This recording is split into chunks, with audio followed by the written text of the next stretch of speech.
This is the last video for the month of September. We've been covering the respiratory system.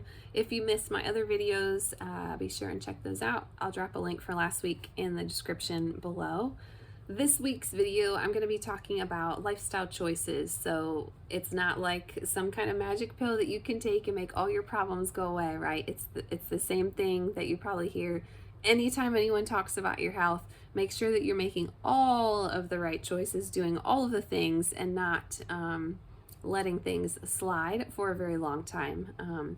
So I'm going to go through and just share some things that I found in my research that are really good for your respiratory system and some kind of obvious things to avoid, just in case you need the reminder. So the respiratory system, just a reminder, is responsible for feeding every cell in your body oxygen and disposing of the gas waste that those cells have. So that is a huge undertaking.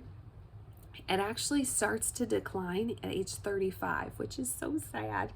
And then the amount of air that you can exhale decreases every year after that. It's not a lot, but it's still a deduction, which is kind of sad and scary at the same time.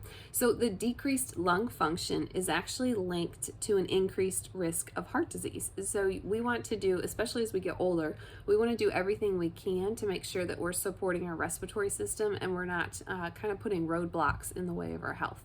So the first one is the obvious one.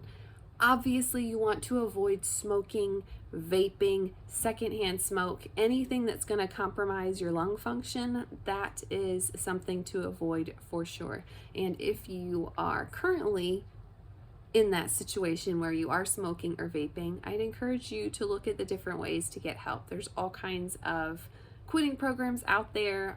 You don't just have to do cold turkey. There's lots of options for you. But even if you have been doing it for a while, you can always make small changes and turn and pivot for your health today. You also want to reduce the risk of exposure to toxins. I talk a lot about toxins in my videos, but just in case you missed it, a toxin is just something that aggravates your body. It's usually linked to a hormone or endocrine disruptor, which then creates all kinds of issues in your body because you're not able to detox all of the toxins or get rid of all of the toxins. So you want to avoid air pollution if at all possible. If you spend a lot of time inside, open up your windows every once in a while. Take a quick stroll outside for a few minutes to get some fresh air. A lot of times our indoor air quality in our homes is not very good. So anytime you can open up a window or get outside is a win. Make sure that you also are not burning candles or using the plug-in scented things. We use diffusers and essential oils to make our house smell good. That's a whole nother video. Inhaling toxins can actually create inflammation in your body, and inflammation is very bad for lots of reasons. Chronic inflammation can actually give you all kinds of problems internally. So reduce air pollution as much as you can and get outside as much as you can.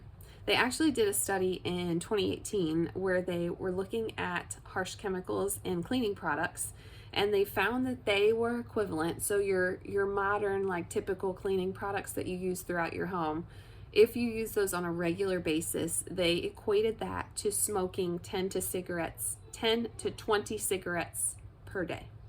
So if you are using cleaners with ingredients like formaldehyde and parabens and fragrance, those cleaners that you're using to clean your house are actually harming you, specifically your respiratory system, because of you inhaling all of those fumes while you're cleaning, and then hours after the cleaning where that air is just circulating in your house. So you want to check your cleaning supplies. If you need help with finding toxin-free cleaners, I will drop a link in the description below that you can check out. Be sure to look into that. I know it can be overwhelming, but I promise you there is a simple solution, and it might actually minimize how many cleaners you need to have in your house, which is always a win for me. Another thing that is probably obvious is exercise. Exercise is great for your body, especially your respiratory system. It helps to strengthen muscles, including your diaphragm, which is the muscle that you use to breathe. It also helps to strengthen your core muscles, which creates more airflow in your body because it's easier for you to pull all that oxygen in. They suggested things like biking, running, walking, and swimming were the best exercises to do to build up your muscles for your lungs. Also, probably another obvious one is to eat a healthy diet. You want to make sure that you are getting as much fresh produce that you can. You want to make sure you're shopping on the perimeter of the grocery store, so the things that are going bad, with the exception of rice and beans that would be in the internal aisles, all the stuff on the outside, it goes bad, it expires for a reason. That box of cereal that expires in a year and a half is loaded with preservatives so that it can be shelf stable.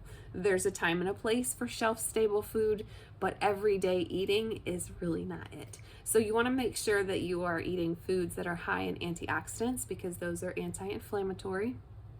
And you want to make sure that you maintain a healthy weight so you're not stressing your lungs out, because the more pounds that you add to your frame, the harder it is for your body to keep up. It's hard on your heart, it's hard on your lungs, because all of those cells still need oxygen. And as you get larger, you have more cells to feed the oxygen to. So having that healthy diet and maintaining that healthy weight really helps to reduce the stress on your lungs. I also found that ginger, turmeric, and garlic are really good for your respiratory system. So whenever you can slip those into your recipes, of course, as fresh as you can get is best. But if you just have the like the powdered ginger or something in your pantry, that works too.